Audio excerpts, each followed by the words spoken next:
energi di bumi berasal dari panas, atau yang disebut kalor. Kalor adalah energi panas yang berpindah dari benda bersuhu tinggi ke benda bersuhu rendah. Kalor bisa diukur dalam kalor atau joule.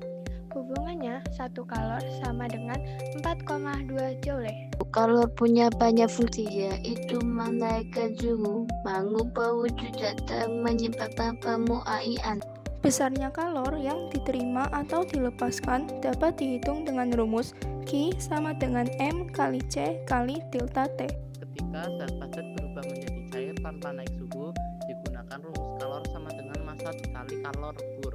Untuk zat cair yang berubah jadi gas, rumusnya sama. Kalor sama dengan massa dikali kalor uap. Grafik ini menunjukkan proses pemanasan air, dimulai dari es hingga berubah menjadi uap. Tahap pertama, es dipanaskan dari suhu minus 10 derajat hingga 0 derajat Celcius. Pada tahap ini, suhu naik, tapi wujud zat tetap padat. Tahap kedua, pada suhu 0 derajat, es mulai mencair menjadi air. Selama mencair, suhu tidak berubah karena seluruh kalor digunakan untuk mengubah wujud padat menjadi cair. Tahap ketiga, air yang sudah terbentuk dipanaskan dari 0 hingga 100 derajat Celcius. Suhu meningkat seiring penyerapan kalor, tapi wujudnya masih cair. Tahap keempat, pada suhu 100 derajat, air mulai mendidih dan berubah menjadi uap. Karena pemanasan dilanjutkan, suhu uap bisa meningkat lebih tinggi. Proses ini disebut pemanasan uap. Jadi, garis naik pada grafik menunjukkan kenaikan suhu. Sedangkan garis datar menunjukkan perubahan wujud zat. Menurut asas Planck, kalor yang dilepas benda bersuhu tinggi sama dengan kalor yang diterima benda bersuhu rendah.